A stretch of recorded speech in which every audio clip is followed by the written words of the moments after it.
Today's going to be a fascinating things hidden discussion. I'm joined with a guest who has been introducing a lecture series explaining mimetic theory and Rene Girard and his take on some of the different cornerstones of his work. Johnathan Bi, how are you, sir? Doing great. It's so great to be here, David. And thank you for coming on. I'm glad you reached out and introduced me to some of the things you've got cooking and what you've been working on with this series. But for those who are not familiar with what you've been up to, tell us a little bit, first of all, of your background as a person, what you studied, what you're interested in, and then we'll get into your discovery of Girard's work. Great. That sounds like a great progression. So, where it all began, I was born in China and I was raised between China and Canada, where I spent a lot of my formative years training in Olympiad math, so competitive math. During high school, I was very much focused on that as well as engineering. I also took an interest in building companies, entrepreneurship. Very fortunate to get a full ride to Columbia to study computer science. And I dropped out my freshman year. It's one of those cool things that, it's one of the things that kids in elite college computer science programs think is cool. It's really a competition to see who can drop out the fastest and raise some money.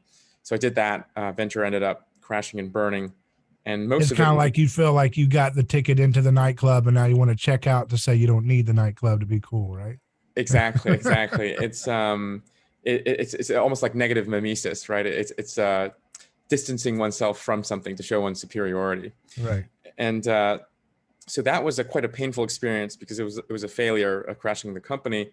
What was the company?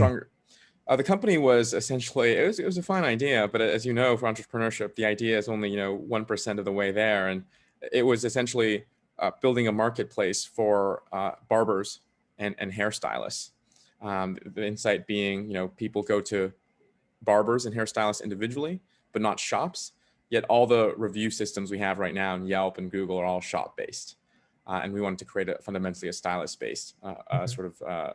Again, the idea I think is fine. I think it's still viable. In fact, I think there might be some 100 million plus companies who are building in our time who are now at that size. But it was really the execution and the motivation that was misaligned, which led to my sort of poor performance there, and it's ultimately not succeeding.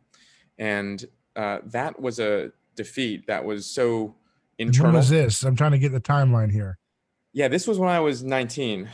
So I'm 24 now. That would be first year college, 2017. Okay. Yeah. Essentially, I really wanted to, as a good engineer, debug what had gotten wrong, right? And which led me down to the humanities. And one of my friends recommended Girard's Things Hidden to me. And Things Hidden was actually the first philosophical text, which is quite the introduction to philosophy that I had read. And so I read it cover to cover, and I was absolutely in love, and decided to switch from computer science to philosophy my sophomore year. And I ended up pursuing essentially two main strands during the rest of my undergrad philosophy career. On one side, you have continental social theorists, Girard chief amongst them, but you also have thinkers and the German thinkers like Hegel, French thinkers like Rousseau and Sartre, and the Scottish moral tradition in Smith and Hume, who all, I think, were dancing around this sort of Girardian insight about us fundamentally as social beings and not rational or appetitive beings. So I ended up finishing that degree. I wanted to be either a monk, a PhD, or a Buddhist. So the other strand of this thought. Was at the same school, or dropped out? This was still at the same school. Yeah, Okay. Yeah. They're quite welcoming of people who drop out and come back, especially if it's only for a semester. The second strand of thought that really captured my attention was Buddhism, Buddhist philosophy, and I think it spoke very, very closely. Just as closely as Girard's psychology did to the struggles I was dealing with about chasing vanity and why I was feeling, and so many of my peers were feeling so constantly dissatisfied. And I ended up pursuing both of these strands quite seriously. On the Buddhist side, I went to a Tibetan monastery to practice in Nepal for a summer, for about 3 months. And the genesis of that was writing a 40,000 word book-length manuscript that I don't have the time to work on, unfortunately, but the first draft is out. It's on my website. People can feel free to read and visit it. It's called Completing Girard, Antidotes to Apocalypse.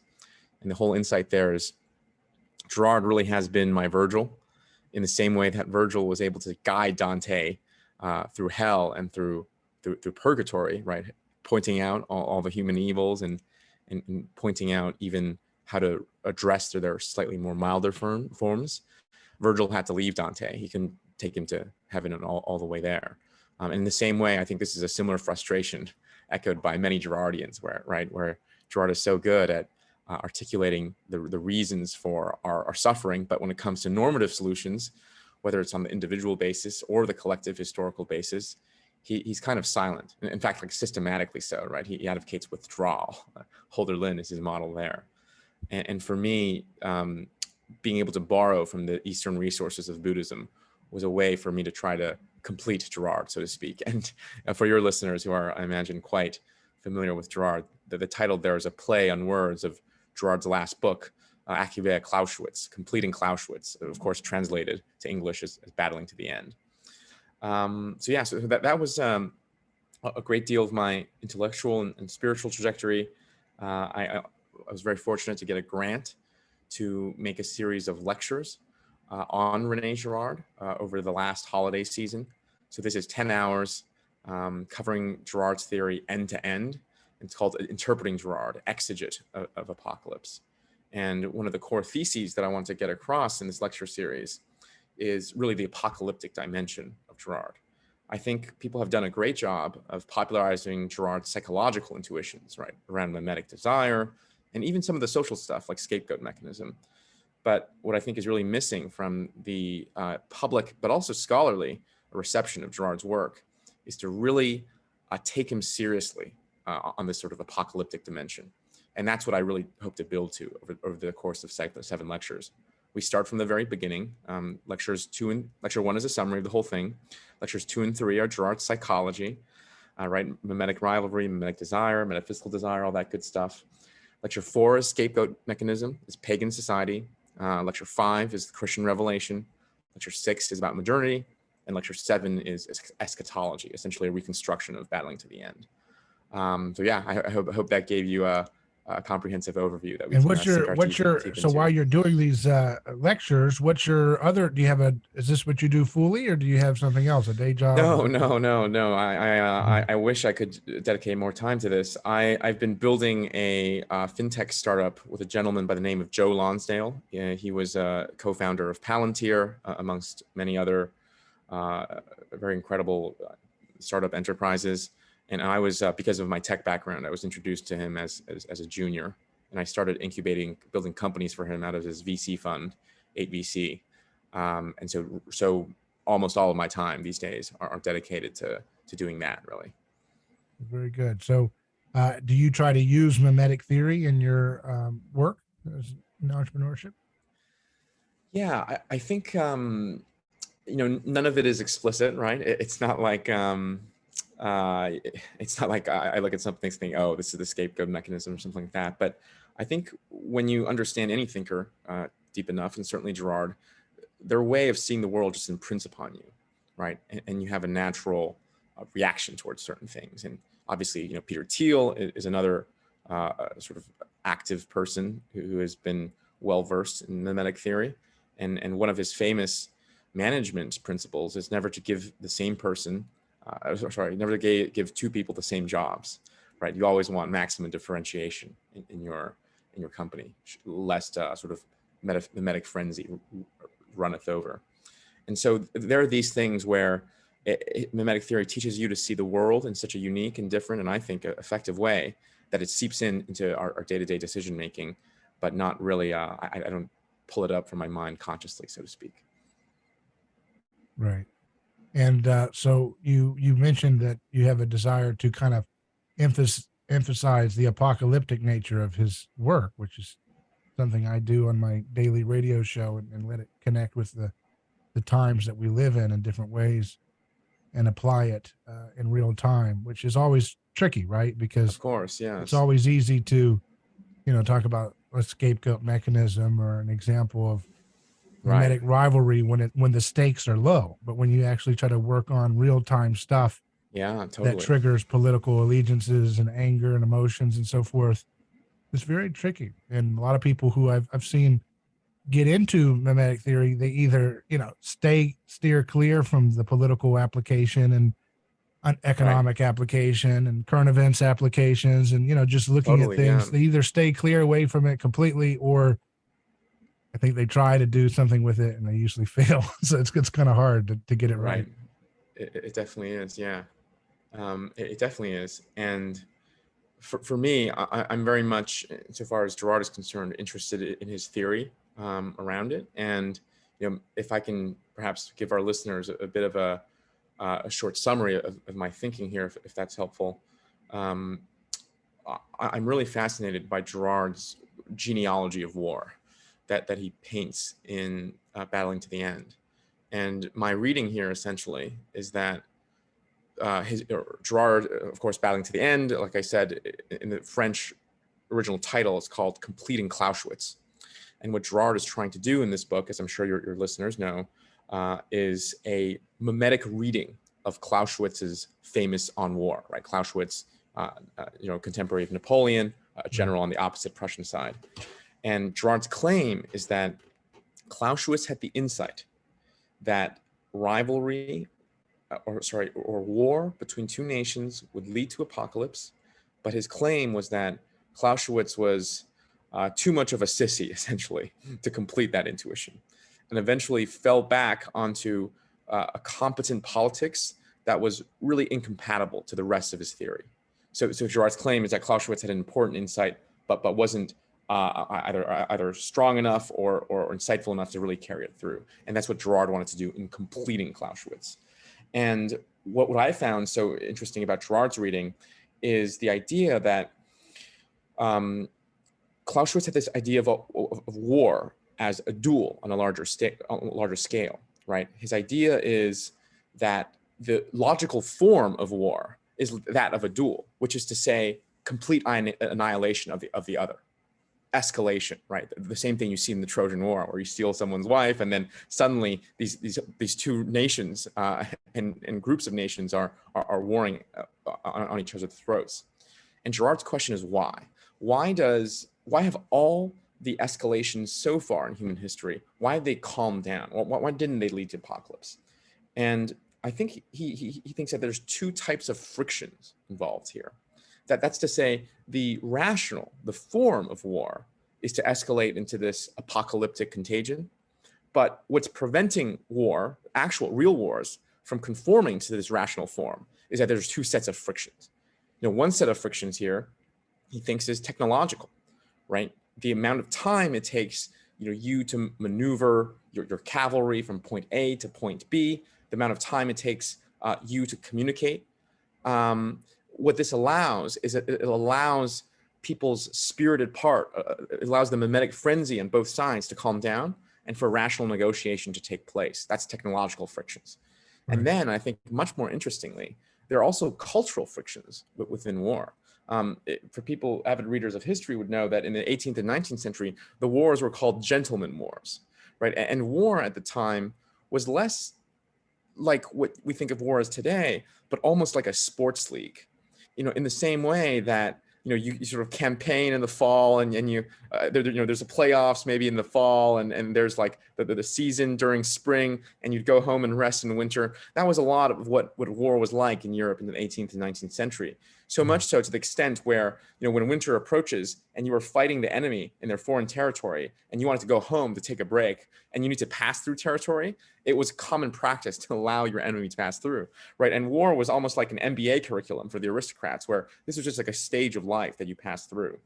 And maybe you can connect this back to the Greek phalanxes, where if there's a dispute amongst Greek city-states, they would agree on a time and place for the phalanxes to arrive. They would joust it out. They weren't intent on annihilating the other person, but it was almost like a ritualistic thing. It was more of like a rugby match than what it is now.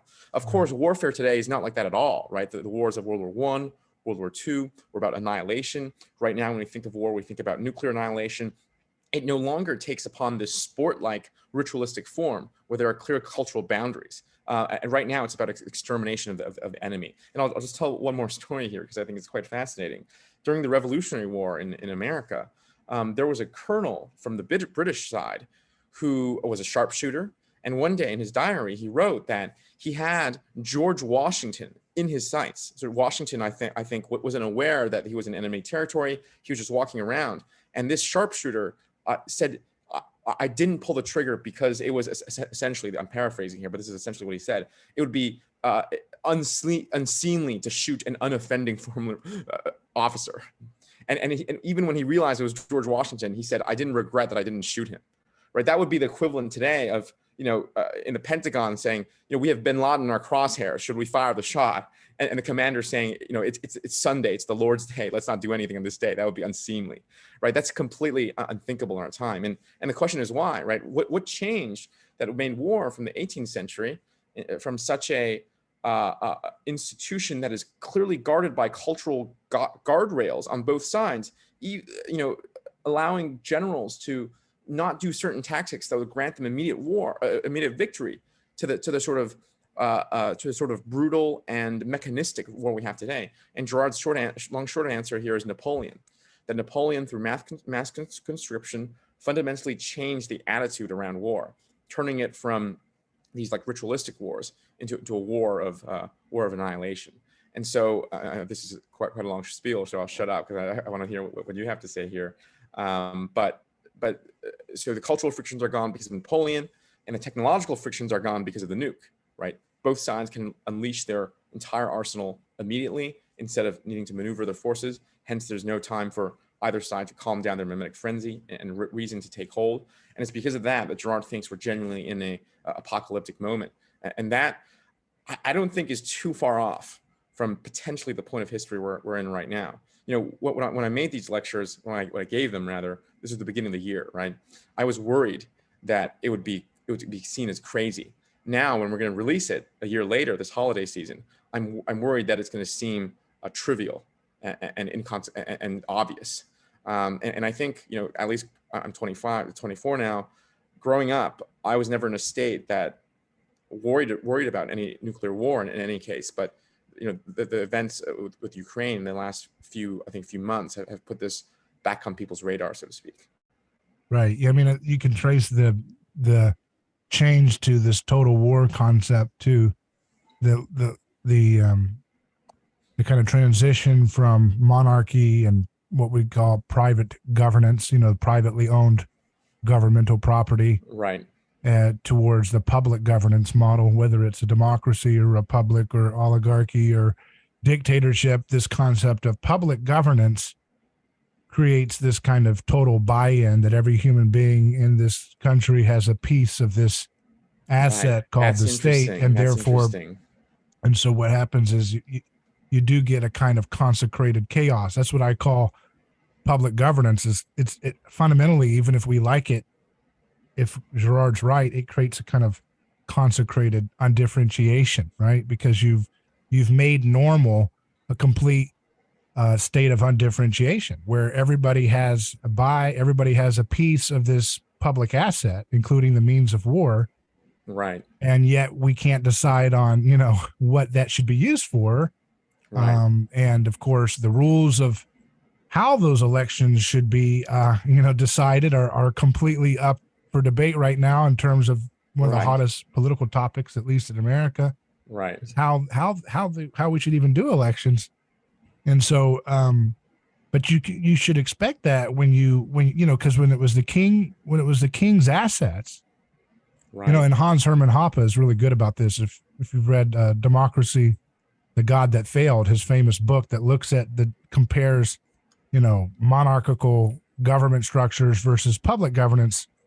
And, the way that kings used to have to go, they'd have to go on kind of a fundraising drive, right, for one of their wars, right? They'd have to go around to the countryside and different people and say, hey, I've got this campaign and would you like to contribute to this? This is a dispute between me and this other lord, and we're going to, would you like to be involved in this? You can, donate and maybe share in some of the reward at some point, it trickle down back to you, Right, right. but That's today, interesting. of Right, course, it's like you are a part of this republic, you are a part of this government. And so when this government is at war, you are being attacked, you are being harmed.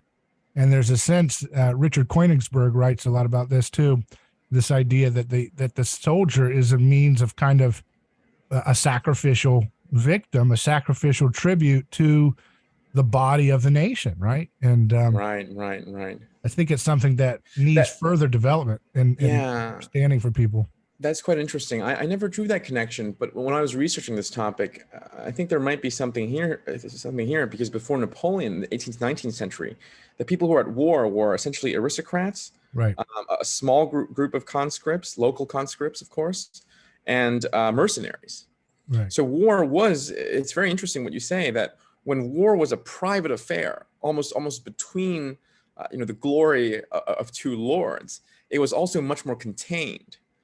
But when Napoleon came along, I don't know if this is why, but it wouldn't stretch my imagination to imagine him saying, we're all part of one republic.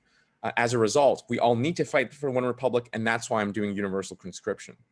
So I think that's potentially, there potentially might be something here. yeah. And there's also the parallel of the technological change that takes place. James Dale Davidson's book, The Sovereign Individual, talks about how technology opens up the space for different forms of our interaction with collective violence, right? So when you had the the lords and the aristocracy doing their wars, the tools of war were a little bit more reserved for the elite, to have Right. to be a skilled swordsman, to have the kind of a elaborate um uh you know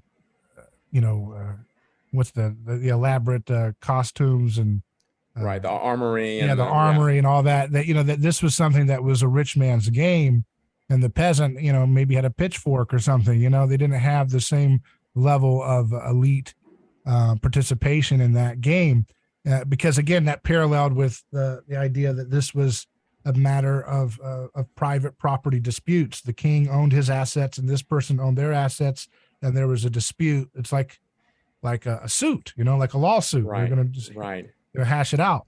But when you dissolve that, it kind of transcends it. It kind of transitions at the same time with this ubiquitous musket. You look at the Right. American Revolution, right, where now everybody has a musket, and now farmers have the average person who doesn't have to be an aristocrat, who doesn't have to have elaborate mail and armory and all this, doesn't have to have the best horse in town, but can hide behind a tree at his farm Right. and take out a few British soldiers.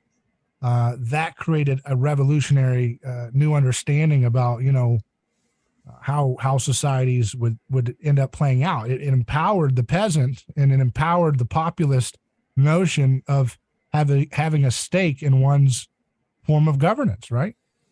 That's interesting. And what that makes me think of is Tocqueville comparing American egalitarianism at his time to European aristocracy, and he, I think, famously says something like, Americans think that because of their egalitarian equality, that they have the potential to achieve anything, and in some sense, that's right. They do have the potential, but what they're met with is the competition of all against all, right? Right. I don't know how to frame this, but it's not like Europeans were more free, but it's that, or maybe to frame it negatively, that the Americans at Tocqueville's time, according to Tocqueville, certainly didn't bring about the same type of opportunity and equality and freedom that they thought these ideals would. Right. Yeah, Yeah. that's something that I think goes hand in hand with where we're seeing history unfold right now in the contemporary environment. So when you see the this experience of apocalyptic unveiling of the way things are, what motivates you to want to investigate that phenomenon more? Is it because of a sense of urgency with the fact that we live at the brink of nuclear annihilation and nuclear winter? That's a great question, but maybe I'll push back a bit on the premise where my engagement with Girard, and I think this is why I turned to Buddhism right afterwards and not someone like Hegel, is primarily soteriological. That is to say, concerned with the salvation of my soul. So I'm primarily interested in Girard on his conclusions of psychology and what that means and what a good life is. But as you can tell, I am still quite certainly interested in discussing Girard's eschatological views. I think primarily because the stakes are so high, right? Like there's almost nothing more important, right? Other than maybe the next life. If you right. That's kind of how, when I engaged mimetic theory originally, and I had to take some time before I wanted to talk publicly about it, just think about it and kind of see how it fit with what I was developing prior to discovering Girard's work. Right. But, at first and then when I started writing, I was kind of taking more of a moral approach, which you see that as well, with some of Girard's early writings, kind of very, but you see this kind of idea of this, this is a kind of a prophetic indictment on the hidden mechanisms of collective violence, even in our own time. And I was trying to look at the things you see, that feeling you feel, and I would try to apply it, and I still do apply it to everyday experiences. You're sitting at home. Totally, yeah. You hear the nightly news in your local television that a drug house down the road just got raided and everybody got swept up. And that kind of cathartic, I feel released from that. Oh, they got it. They got what was deserved. Or you're driving down the highway and you see the cop lights come on right behind you. You say, oh my goodness, what in the world did I do now?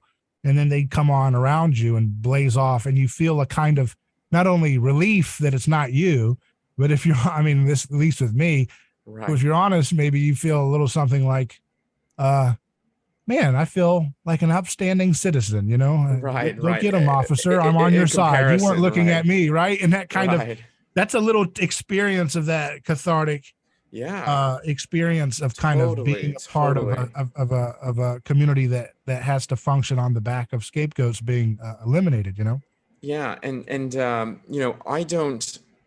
my engagement with philosophy is purely practical. I'm not one of these guys, I don't know if anyone is, who just, is wondering, can we have a triangle with four sides? Maybe some metaphysicians are like that, but I'm, really just motivated by practical questions that I think are relevant to my life. And the reason I engaged with Girard so heavily is because of how relevant he was. And maybe to try to tie everything that we talked about together is the reason I think many people are gravitating so much towards Girard is that Girard really rescues an understanding of human nature and the soul that I think has been systematically covered up by modernity.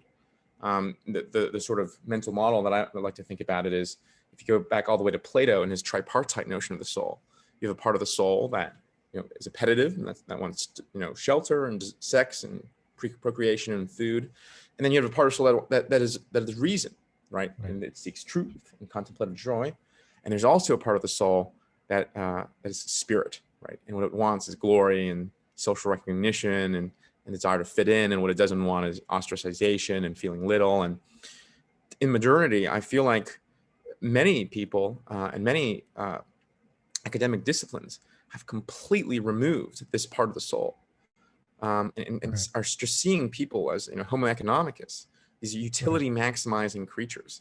And this is why I think I think the Enlightenment is to blame for this. I think economics as a discipline is to blame for this type of thinking.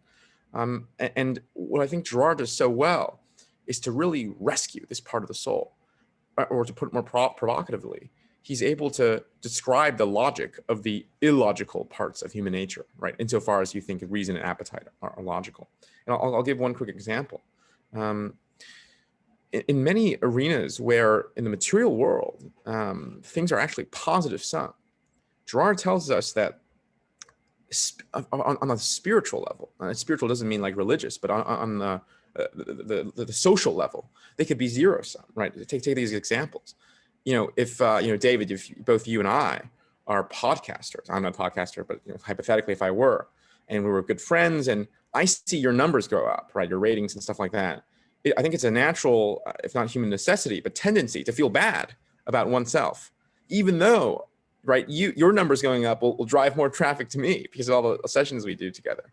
Right. And the same thing has to do with investing, right? If I'm an investor, you're an investor, you make a great trade, knock it out of the park. Well, if I was just a utility maximizing creature, I should feel really happy, right? Because you're going to give me better stock tips. We're going to discuss, we're going to highlight more deals.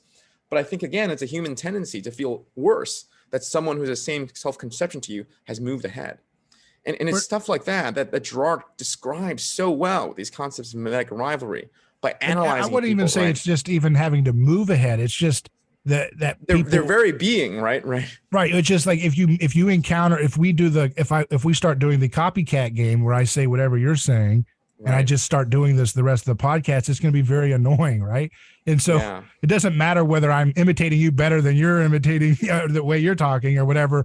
It's not about necessarily one-upping. I mean, that is a part of rivalry, but it's just the fact that feeling, that existential loss of distinction of being that people feel when something is very close to who they perceive themselves to be, right? Totally. So, that can give you a sense of like, well, who am I then? It's if I want to be the best, surfer, podcaster, like you said, or whatever, and you create all these different, distinctions. Well, I'm the best entrepreneur, VC, who also is really good at martial arts, and I also do this or that. And you start adding all these different things, and then somebody else has almost exact same stack of talents and distinctions. You're like, well, how's that happen? What does that mean? Right. Totally. That's precisely right. And look, I think a lot of modern frameworks, even sophisticated social philosophical frameworks, don't really have the resources to describe that.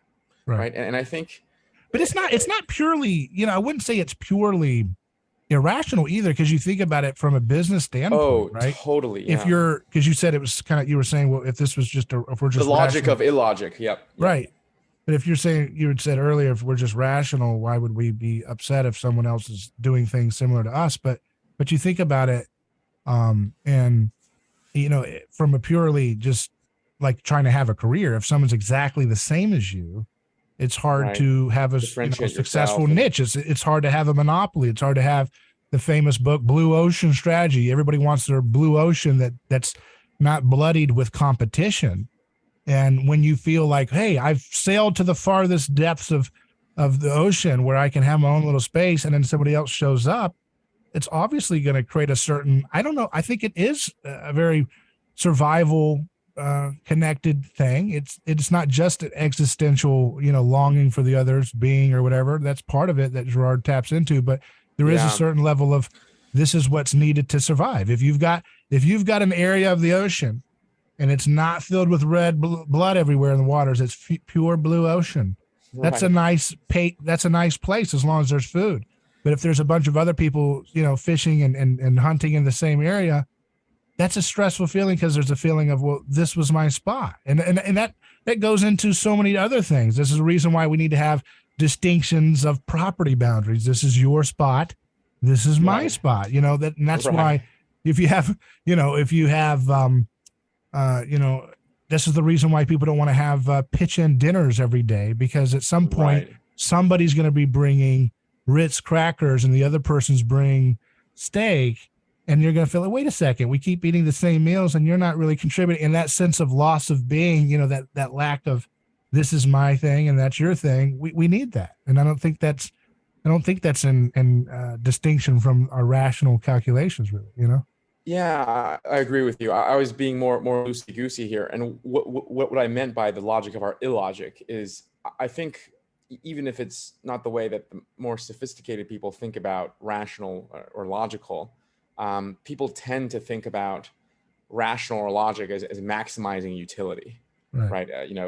Maximizing job in a career, money in a career, maximizing amount of sexual partners. And so I do agree with you. Once you start looping in this sort of self-conceptual social level, it does become rational. And I think that's what Girard does, right? And so I was using a much more lighter sense of the term logic when I called sort of the utility maximizer machines as illogical. But I would agree with what you said there. Yeah. Yeah. I mean, it's like I use the example. I've done, articles for HR magazines and so forth, and trying to explain mimetic theory to help them with their issues in that industry. And I've said, people, they might want someone to, yeah, if you're the CEO of a company and you've got this new intern that they've hired, and this new intern is just imitating you and imitating your philosophy and doing the different things that you do in a unique way to bring maximum value to the company and its culture and so forth. You love that when they're an intern, but if a few years later that intern is now moving up into, the executive area, right? And now they're actually getting more, everybody's saying, wow, did you see what they're doing? He really is a true revolutionary innovator, just like you were. It's kind of like, well, now you're being eclipsed, right? And now you're sent, so you don't want them to imitate you when they're close to you. And that internal mediation causes friction but from afar, that perception, and this, it's a kind of magnetism, right? The idea of opposite poles attracting, right? If you perceive the other as wholly different from you outside of your orbit, right? Oh, that's an intern and I'm the CEO. Right. There's no threat there. That's other. That's someone starting out. That's someone who's going to add things down the road to my organization or something, not in my orbit. It's an attractive relationship. Oh, look, they're imitating me. Yeah, that's great. I'll imitate what you're doing. But then as that continues, and now that person is the new star, VP or something, and they're just moving right up the chain. Right. Now they're saying, why didn't he take over the reins? He said, but he doesn't get what I'm trying to do with my original vision here. And then all of a sudden, as they come in close contact, you start to perceive that person as same, and there's a repulsion, just like, same charge repels. Totally. So and it's interesting, the magnetic kind of mechanism. It is really interesting. And, I think Girard's way of putting it is as a master, imitate me. As a competitor, do not imitate me. And there's always this tension between these master and apprentice relationships, and they kind of only really work well when they get when they're far. And maybe I was just watching the Obi-Wan Kenobi series, and maybe Kenobi and Darth Vader would be a funny example there. But I wanted to circle back to something I was saying there. So when I first started writing and explaining Girard to different outlets and going on shows and trying to explain this to people wherever they were at their situation, it did come off. I mean, my approach was more about like, do you see the hidden violence of this system we're in? And that's still there. Right. But as I continued to think about it and really, really focus in on what was going on with his implications of his theory, and then you start to see the headlines and things continue to go in a certain direction, you start to realize this isn't about getting, and this is for my conclusion, this is not about, I think that the idea of weaning people away from collective violence is not a matter of just making a kind of a pure, ethical consideration that we really need to just persuade people about. It's become more of, we're running out of time, and there's a sense of urgency, and there's that's the apocalyptic aspect to this, which is like, it's almost like, and a lot of the shows that were interested in my work early on were people in libertarian or anarchist or conservative circles, people interested in criminal justice and the drug war, different things, trying to understand what's the origins of these things that we do to each other. Right. And at first you start to say, well, there's a principle that this should never have been. But then as you continue into it, you say, well, at some point, I don't really care whether it was objectively right or wrong. It's not working. And if we continue to use this scapegoat mechanism to bind us together, it's going to continually disintegrate us into perpetual schism. So there's a kind of like, there's a kind of resolution where you say, it doesn't really matter at the end of the day whether the state needed to do this or that in a morally principled way. It won't work at this point. Table the conversation. We can have endless debates about the philosophy of politics and all these things. At the end of the day, the ways in which we are organizing our society, they simply cannot work, because at the rate of decay of the scapegoat mechanism, and particularly, this is something that's so important that I think is missed, the media plays a very important role as a priestly mediation between the masses and the gods of our time, which are ideological constructs and institutions. So the media once the media loses its grip to be able to say, okay, today, folks, we are going to do this and this and this, and this is the way it has to be because the gods have spoken, or the science, or whatever it is. Once that continues to start to become really frayed, and you start to see through, and you start to hear, because of the evolution of media technology, because of Christianity, now we start to see different angles, different podcasts, different shows, different TV channels, different HD camera picking up a different angle on a same event that the other establishment media says it happened this way, and this camera says it happened another way.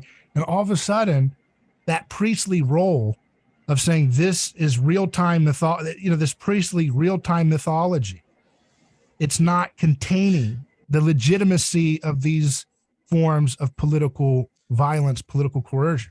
Yeah. And then you're at a point where you're saying, look, we have got to figure out a way to get off of this, and it doesn't mean a radical break of dissolution of the state or anything. It just means there needs to be an understanding of what's taking place here so that people can peacefully continue to get along with one another without returning to this broken machine that will continually divide us. Does that make sense? Yes, that does. And I have so many questions. I think this is going to turn into an interview of me to you, and because I really want to hear what your proposed solution is. But maybe I can make two quick comments first. One comment is Girard himself, I think, went through this sort of transition where he thought that the knowledge of identity and the simply pointing out of the scapegoat mechanism was enough to reconcile, as he put it, warring brothers. This is what he thought when he was writing Things Hidden. But at the end, and Battling to the End, his final major work, it was very clear that he no longer thought that to be the case, right? Where that was one of the two things that he disavowed from Things Hidden, the other being a non-sacrificial reading of Christianity, which we can get into later. But my question for you, I guess, is I'm really curious where your optimism and I don't want to say faith in political activity, but your belief, let's call it that, your belief in political, the poignancy of political activity comes from. And let me describe this a little bit. My reading of Girard, certainly the later Girard, is someone who's quite apolitical, or more specifically, someone who's incredibly withdrawn, right? The only model that he really leaves us with at the end is Hölderlin, 19th century contemporary of Clausewitz and Napoleon and Hegel and Schelling, who literally holed himself up in a tower for the last few decades of his life. And that was the model that Girard pointed to. And it is his withdrawal that we should imitate. And he said the same about Christ. And we should imitate Hölderlin because Girard thinks that Hölderlin imitated the most important quality of Christ, which is his withdrawal. Now, I think Girard's pessimism really comes from the fact that the sort of historical situation where we are in.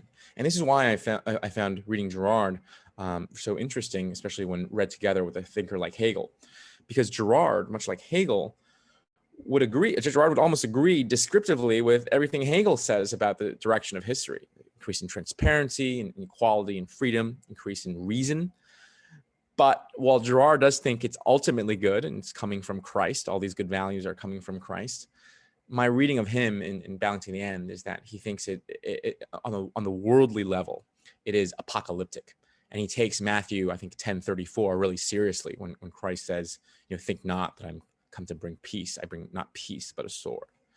And so I guess my question for you is, Girard's position, or his final position is my understanding, is that there's nothing we really can do because we've already developed these principles of equality and freedom, these good fundamental principles, but that has brought us to a world where, indeed love has increased, but also it invites many forms of hypocrisy, as you said, undifferentiation, and mimetic conflict that will eventually lead to apocalypse without the breaks in war.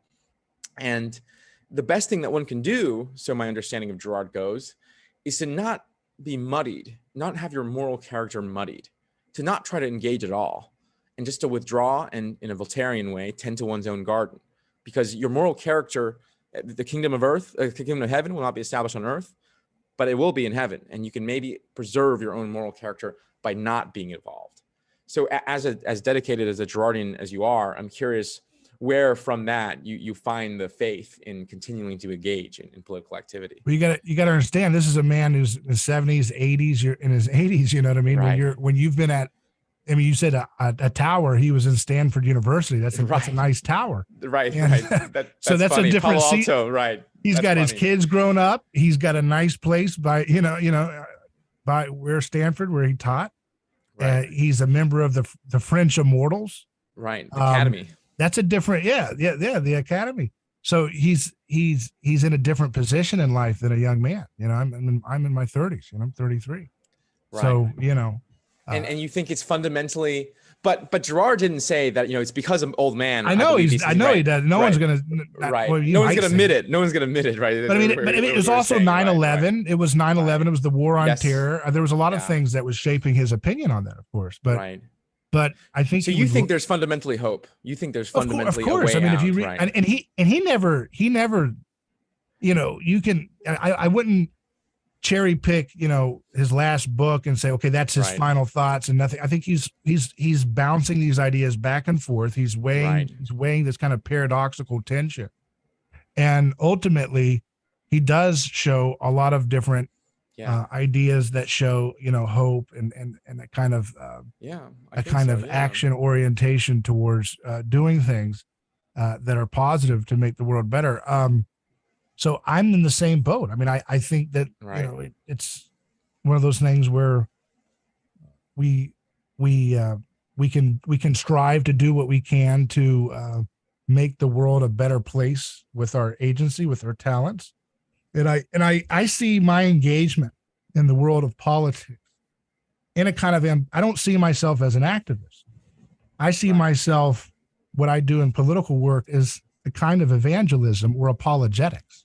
Okay. So what I see is, tell me more about that. That's very fascinating. So this idea of politics, I see this as engaging in another religion. You know, the political sphere is a religion that is kind of in competition with Christianity.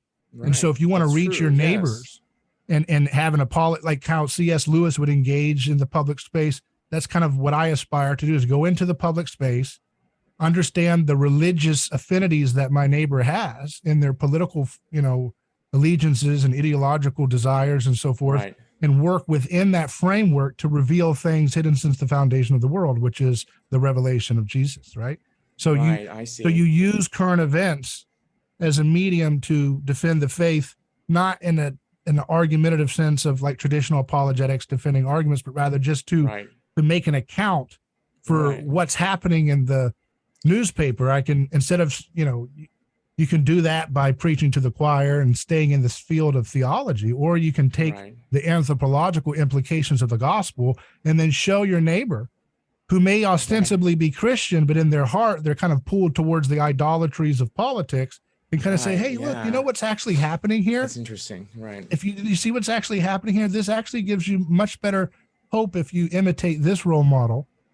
You know, over here, maybe your roots were with Jesus, but you didn't understand, because I think when we're taught a theological approach to the gospel without the anthropology with it, you get a disembodied Jesus, and therefore you don't get Jesus. No, I think that's fascinating. And one of my favorite Girard lines, I mean, he's always so good with these sort of two-liners that you have to sort of mull over a bit. He said, the American left contains the content of Christianity, whereas the American right contains the form of Christianity. Exactly. And he says there's many ways to betray a religion, and that calls to mind what you said about, you know, people who are formally Christian but are still under the idolatry of politics. And and you can the right tends to bring the metaphysical claims and moral normative claims of Christianity alongside for the ride, and they tend to, when they're making a mistake, they tend to see it like luggage that they're packing up on a trip, you know, like let's go throw the talisman in there, we need that for good luck.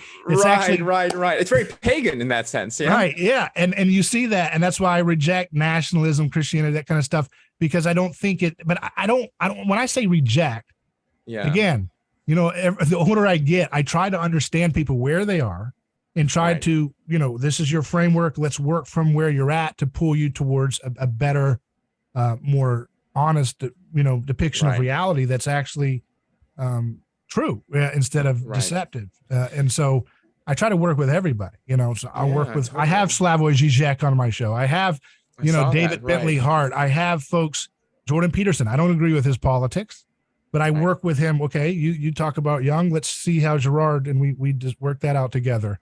And, I did the best I could in that limited time. But you try to reach people where they're at, and you try to help point them towards kind of the origin of why things are the way they are. And you try to get people to think, okay, what is it about the West that makes our errors and our form of tyranny so victim oriented? And I think that's in some sense a kind of a evidence for the reality of Jesus, right? This idea of God changing the world, and you can see the fingerprints of God in the headlines and in the trajectory of where history has come and where it's going. I think that's why folks like Tom Holland, have you read his book Dominion? No, I have not. Yeah, I mean, this is a historian who was raised, in Anglicanism, and he leaves the faith because he likes dinosaurs, which leads him down the path of neo-Darwinism, whatever. He's this great historian, and he finally takes a look at Christianity and its impact, and he actually traces it in history, and he sees the difference between the Roman world that Jesus entered into and where we are today, and the staggering beauty of the project of Christianity and how it's impacted the world for good, even with its mistakes and continual mistakes. But the trajectory of what Jesus has unleashed is just so fascinating to him that he converts to Christianity in a kind of kicking and screaming way, intellectually first, similar to Rene Girard as a historian. Yeah. And I think that's true. I kind of see history as a way of, as an untapped similar to Lewis, by the way, as well. Exactly. There you go. Yeah. And so let me ask you this, David, because I'm quite fascinated about understanding your project a bit better. Is your project essentially, you described it as a form of evangelism? I would say more apologetics, because I'm not trying to convert you to a religion, but I'm trying to get you to understand why you should sort of frame. Study Jesus and imitate Jesus's life. Great distinction. And are you also engaging in more, at least apparently, political projects, or is it all about neighbor's choice, hosting these podcasts, talk about why this Christian frame is a very compelling one?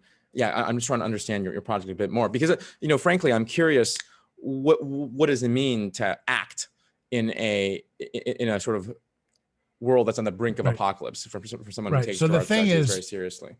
So the thing is that the thing that the kind of assumption that I'm operating under when I work with trying to explain politics from this Girardian framework is that as society continually is what I say haunted by the cross, it's haunted by the cross in fits and starts, the aesthetic and the ethics of Christianity, the haunting picture that God, or if you want to put in a secularized term, the ultimate good, stands on the side of a victim from the collective.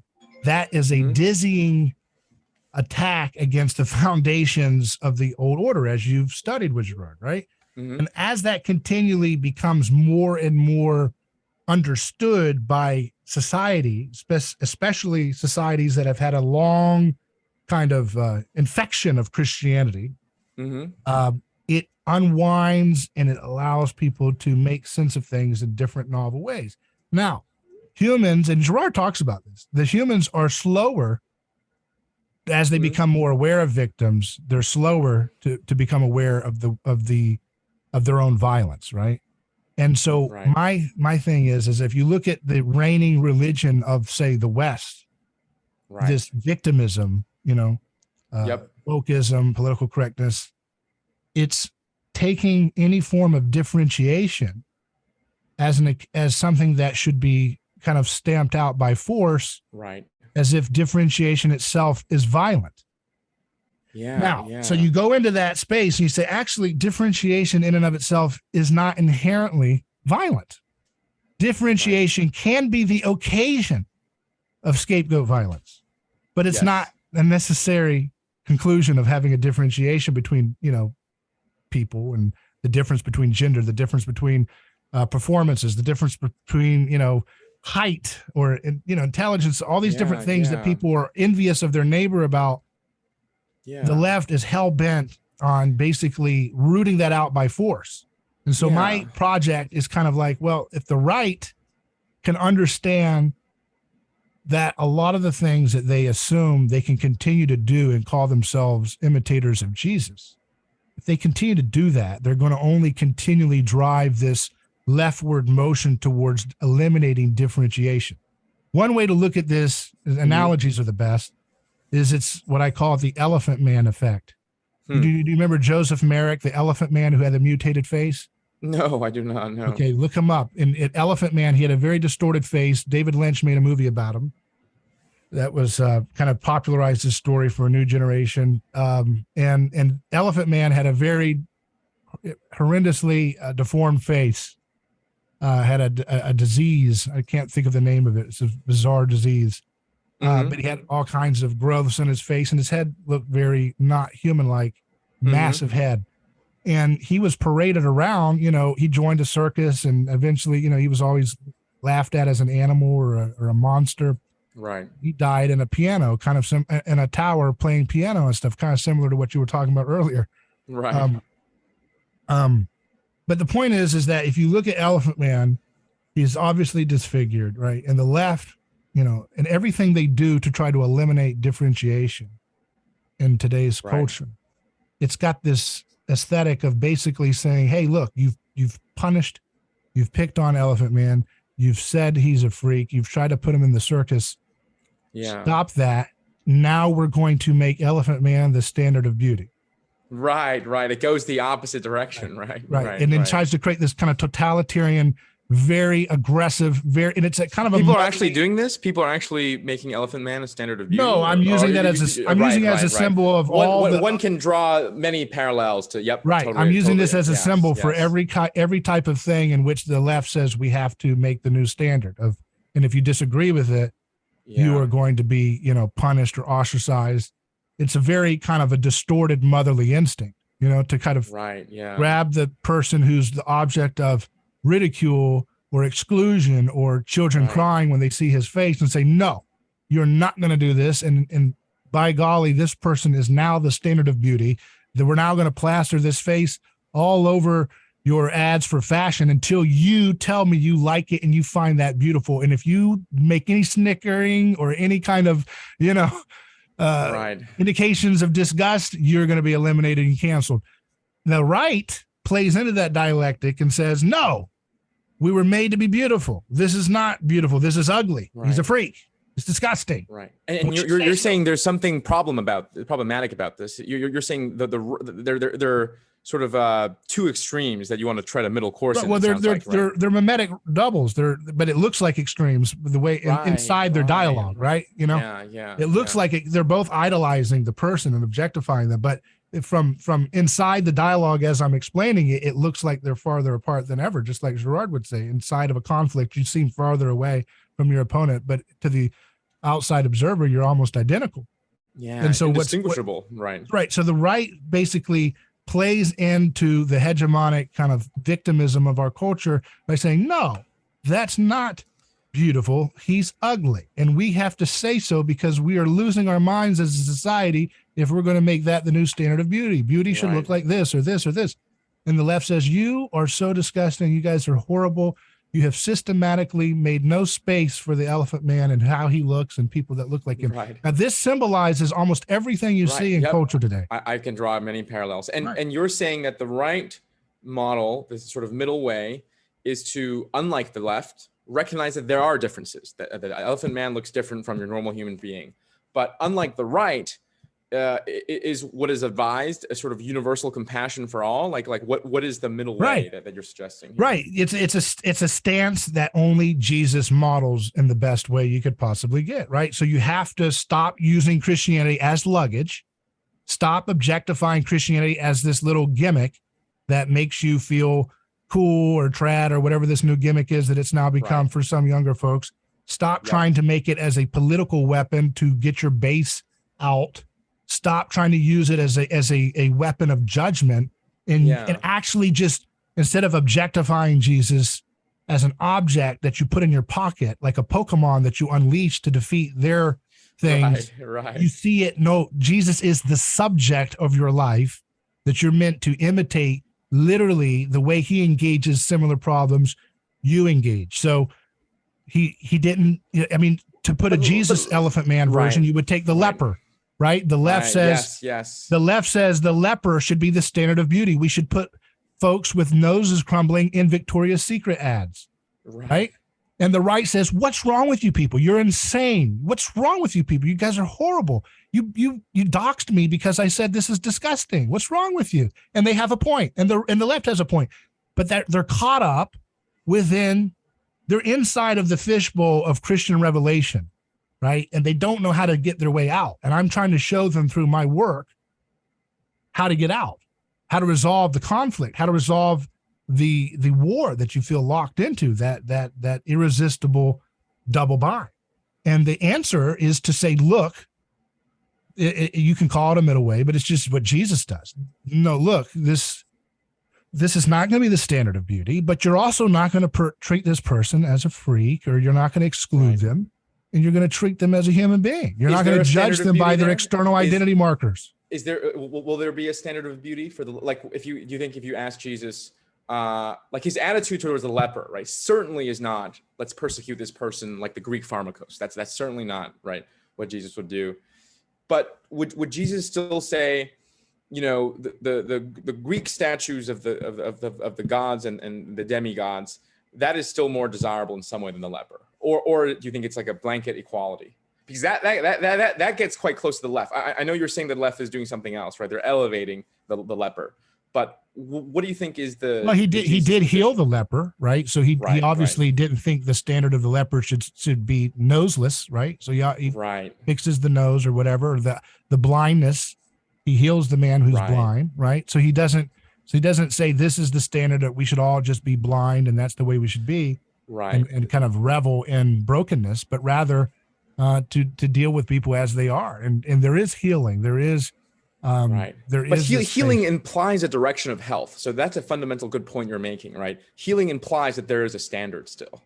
Right. Because otherwise it wouldn't make sense to call the leopard healed if we think, you know, no nose is just as good as nose. So that's the same thing that happens with Jesus with the woman accused of adultery, right? The crowd is gathering. Right. And let he who has not committed sin cast the first stone, right? Exactly. And what does that do? That's social Aikido. What he's doing is he's basically dropping a nuclear bomb on the collective hive mind spirit that they're all possessed by getting them to consider the fact that they have a stone in their hand, and who's going to throw it first? Is it Bill or is it Sam, or who is it? Who's going to be the one that throws the rock first? And if by not telling you a direct prohibition of saying, do not stone this woman, what does that make you do? That makes you want to stone them more, right? And stone the guy who told you do not stone. I have a fantastic exegesis of the Cain and Abel story here that I would love to share with you and your listeners, that actually applies to this. Right. And you know, the Cain and Abel story, again, I'm sure all of your listeners know already, but just for redundancy's sake, Cain is a farmer. Abel is a sheep herder, I believe, right? Or someone who deals fundamentally with animals. Yeah. Cain kills Abel out of jealousy. Cain is the firstborn son. Abel is the secondborn. God likes Abel's God likes Abel more than Cain. Cain kills him, and it's very interesting. Cain is immediately aware of that he did a wrong thing, and other people persecute him. And Girard's reading of the story is that God puts the mark of Cain, the foundation of the Canaanite community, as a prohibition against violence to protect Cain. Right. This sort of who should kill Cain, revenge upon him sevenfold. I think Girard reads this as God putting a prohibitory protection upon Cain. And keep in mind, right, this is Old Testament God. So when you're a Girardian reading this, you should think there's something incomplete here. And after 3 generations, this is Cain's grandson, kills a man, and then he says, who should kill me? Vengeance be upon him 77-fold. Right. And Girard's point here, you're talking about Lamech. Yes, exactly. What Girard's point here is that what was a prohibition against violence given by God becomes an almost a declaratory war cry Right. of inviting violence by his grandson, Lamech, right? And I think both you have to focus on the 7 to the 77, right? The 7 is like a prohibition. The 77, you're just calling for war there. And also who says it? God says it to protect Cain. His grandson, Lamech, says it to, again, almost as a declaratory violence. I think it's helpful here to imagine him pounding his chest. And the point here, I think, is a critique precisely of what you're saying of legalism, of prohibitions, right? And this is the common Christian critique of Judaism in the Old Testament, is that legalism. And I think the modern analogy that we can trace, and I think it's helpful to always come back to modern analogies, is that laws are so often co-opted to do the exact thing that they're supposed to prevent. I'll give you an example. There was a minimum wage law that was wildly supported by Amazon. And you're like, well, that's nice of them, right? Protecting the little guy. And it turns out the strategy was Amazon can afford to pay people higher minimum wage. The mom and pops, they can't. So the law was sort of weaponized. The law that was meant to protect the small was weaponized to kill the small. Right. In the same way that the law that was meant to stop violence given by Cain was used by Lamech to sort of engender more violence. And this goes back to what you said about prohibitions, how the mere giving of prohibitions, which is what pagan society is, again, all of this is Girard's take, is fundamentally limited, because given enough time, human nature will corrupt it, no matter how good intentions and well-bounded the laws are initially. Right. But that's why, Jesus reverses Lamech, right? By saying, when Peter says, how many times should we forgive? And he says 70 times 7. Oh, I didn't know that. So tell me more. Tell me more about. So that completes that reverses the whole idea of having. He's basically giving a new law of love that irresistibly overwhelms the law that was not able to keep Lamech bound. Right? This idea that now this is a new law that says, look, if someone offends you, Peter says, should we do 7 times? He says 70 times 7, which is this perfect number. Basically, endlessly, you should offer forgiveness, right? I see. And that's how you create a positive mimetic reversal that other folks can start to imitate around in your community, and it can actually change the world, as Jesus literally did. And he said, you will do greater things than I. And he wasn't being cute there. He wasn't being to Peter.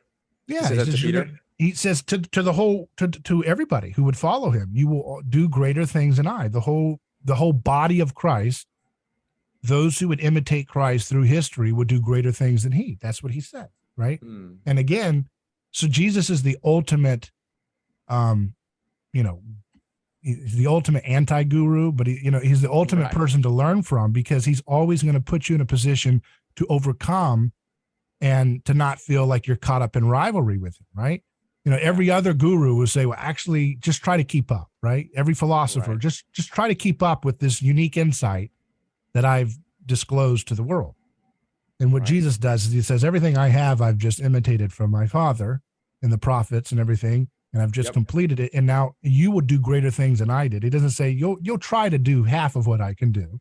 He says, no, you'll go beyond what I did as you unfold the revelation of what he started on the cross in history, right?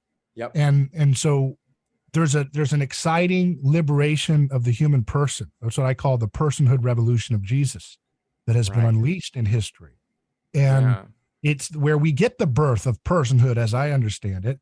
It's where we get the idea of free agency, the idea of human beings having. Well, Augustine would develop it significantly, but of course, he's just developing an intuition that I think Christ let loose, so to speak. Right, but the way that Jesus embodied it was more important than systematizing it, right? Because when you embody it through performance, what Jesus does a lot of times is, you could call it performance art. That performance art is what allows for the movement to still go on to this day, and change the world, create hospitals, create all the different things, and create an open opportunity for us to imitate his suspicion. This is important. I'm trying to give you some of the positive things that you Right. can take away from Yeah. Girard that I take away. That Jesus gives us this ability to have a suspicion. I call it a hermeneutic of suspicion about institutional knowledge of our Right. time, Yeah. right? Yeah. And I look at, and I take on physics a lot. I have a physicist that comes on my radio show once a week that I've been working with for years, who has a dramatic, revolutionary, paradigm shifting theory on physics that I think answers a lot of the anomalies of our current discoveries that we've made in the field much better than the current reigning paradigms of physics.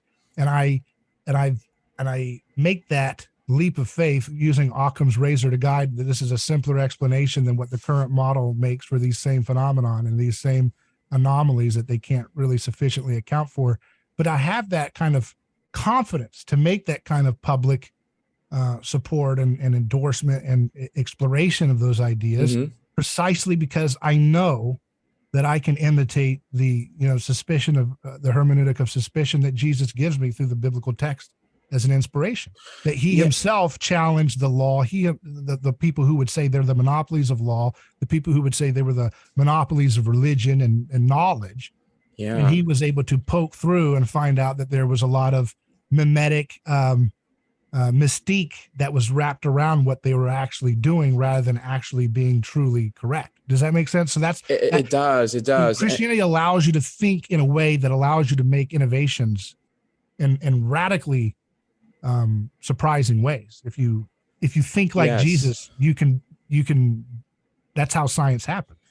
Yeah. No, I agree. And one of my favorite lines in Girard is, we didn't stop killing witches because we invented science. We invented science because we stopped killing witches. Right. And I'm also a big fan of what you called this hermeneutics of suspicion.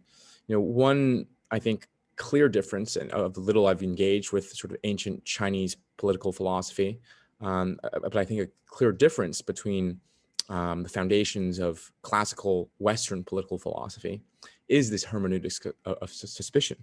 I think this Christian distrust towards the state, right, certainly engendered by Christ, he was persecuted by the state, at least formally, was made into the fundamental political intuitions through Augustine, right? Augustine was called the Roman virtues, splendid vices, or he didn't call it, later commentators called it, but essentially what the Romans thought were virtues of courage and pride and magnanimity, he always analyzed them in a perverse way, and there was an equal distrust towards political activity. And I think that Augustine became the fundamental intuitions of modern Western political theory.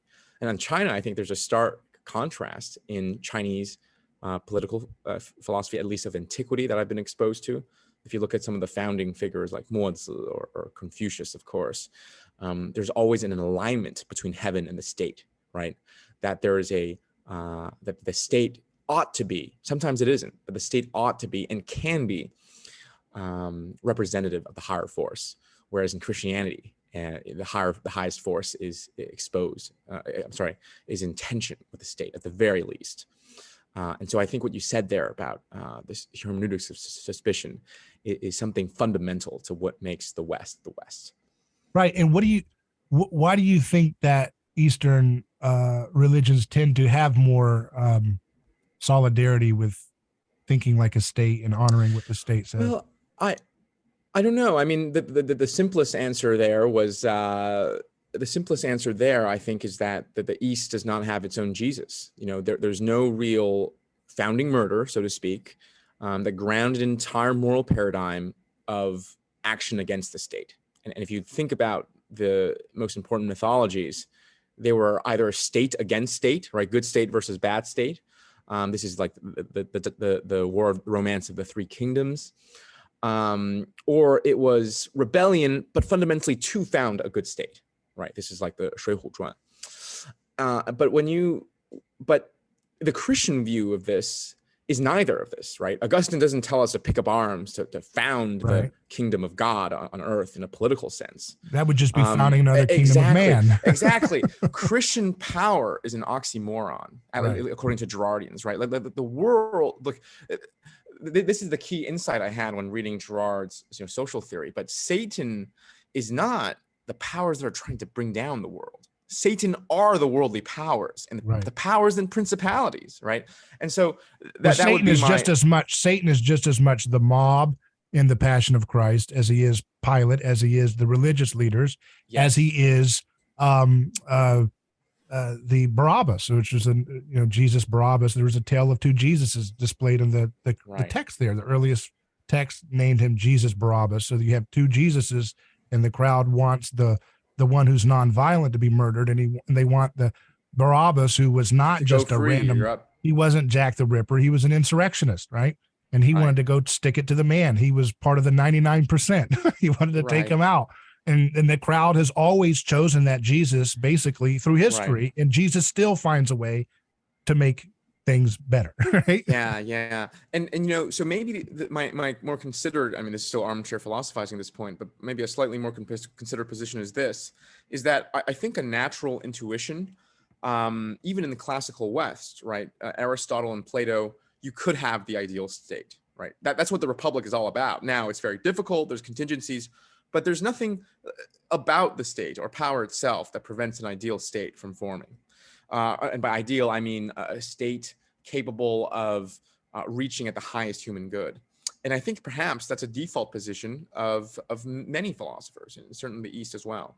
But I think what the West had is that it had such a cataclysmic moral paradigm shift through Jesus that took this, that made the state something that was de facto suspicious, in your words, right? And so that would be my considered position.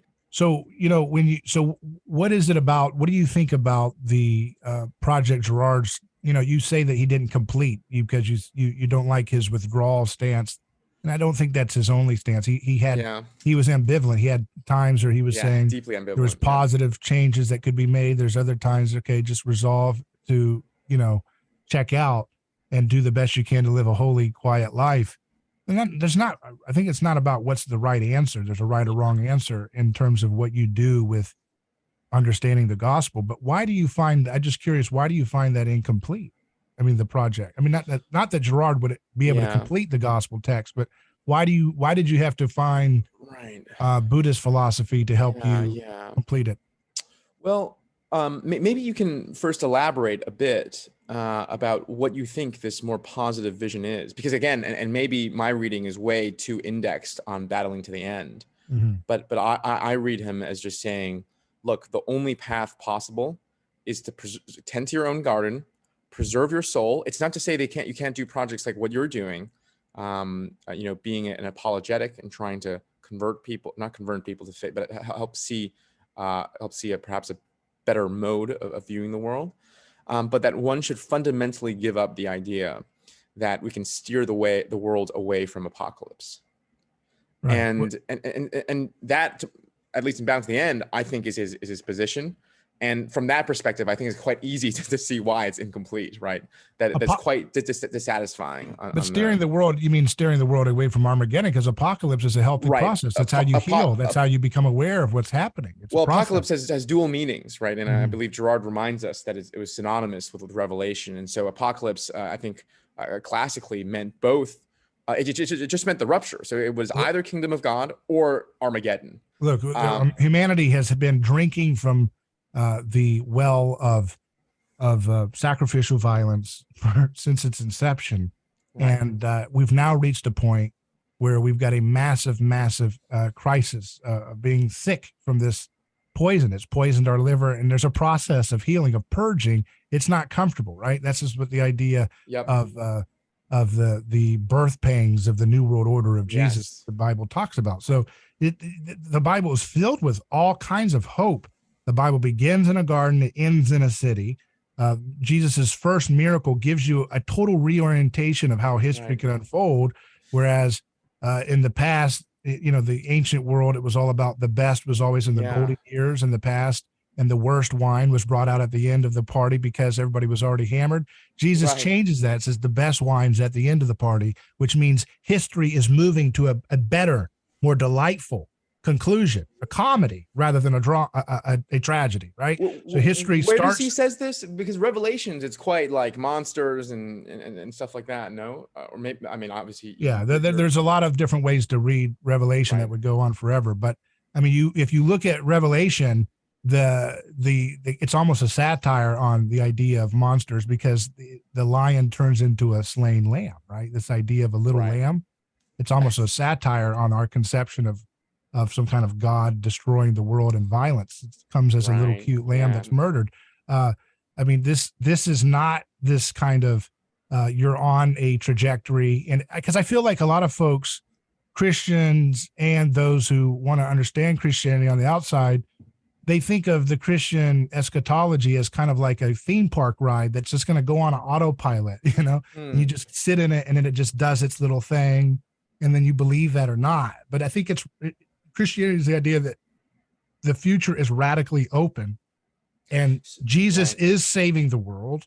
It's like, I don't know how anybody could see that, how anybody could not see that, really studying Girard's work in light of what we see around us. Right. He is saving the world. He will succeed. He's got the worst team in history to play his game out on the field. Right. I.e. humans. Right? But he's still the grand strategist of history who's going to make it work, and he's going to win the game. And how that works, we can do that in various different ways, ranging from the easy way, which is we all repent of our collective violence and we learn to function in healthy differentiation and boundaries in a peaceful, nonviolent way, which is very possible. Or we're going to do something that's a little more reckless, like, cataclysmic wars and violence. But at the end of the day, in history, not in the you've walked to the park ride and then you get on and then the machine moves you forward. That's how people think of the end of the world with Christianity and other religions. So like you think you move up to history and then there's an autopilot moment where Jesus come out and everything's on autopilot. Oh, look, goblins, look, that's not how it works. Okay. It's through agency, human action, through the whole process, through the spirit of the, like Zizek, Holy Spirit community. It's that radical openness of not relying on the big other of like, you're going to make it, but rather that kind of openness that we have to redeem the little other in light of the fact that we have no big other to lean back on to justify our rightness over our neighbor.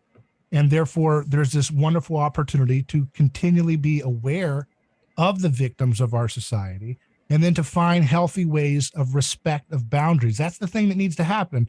If the left and right they're just wrestling with an internal monologue of what happens when you encounter the revelation of the gospel this long in your historical trajectory. So I'm going to leave you with this. Yeah. Here's an exchange between, you talked about Napoleon. Here's a quote. This is, he was talking to one of his generals. He says, as General Bertrand says, I cannot conceive, sire, how a great man like you can believe that the supreme being ever exhibited himself to men under a human form with a body, a face, mouth, and eyes. Let Jesus be whatever you please, the highest intelligence, the purest heart, the most profound legislator, and in all respects, the most singular being who has ever existed. I grant it. Still, he was simply a man who taught his disciples and deluded credulous people, as did Orpheus, Confucius, and Brahma. And Napoleon responded, he says, I know men, and I tell you, Jesus Christ was not a man. Superficial minds see a resemblance between Christ and the founders of empires and the gods of other religions. That resemblance does not exist. There is between Christianity and other religions the distance of infinity. Alexander, Caesar, Charlemagne, and myself founded empires, but on what did we rest the creations of our genius? Upon sheer force. Jesus Christ alone founded his empire upon love. And at this hour, millions of men will die for him in every other existence but that of Christ. How many imperfections? From the first day to the last, he is the same, majestic and simple, infinitely firm and infinitely gentle. He proposes to our faith a series of mysteries and commands with authority that we should believe them, giving no other reason than those tremendous words, I am God. Thank you, David. You've given me a lot to think about and mull over, but that was a beautiful ending. Thank you. Thanks for joining me on the podcast. Yeah, thanks for having me. I hope we continue the dialogue. Check out the show notes where we'll have links to Johnathan's work, and I'm looking forward to seeing more of your work. Thank you.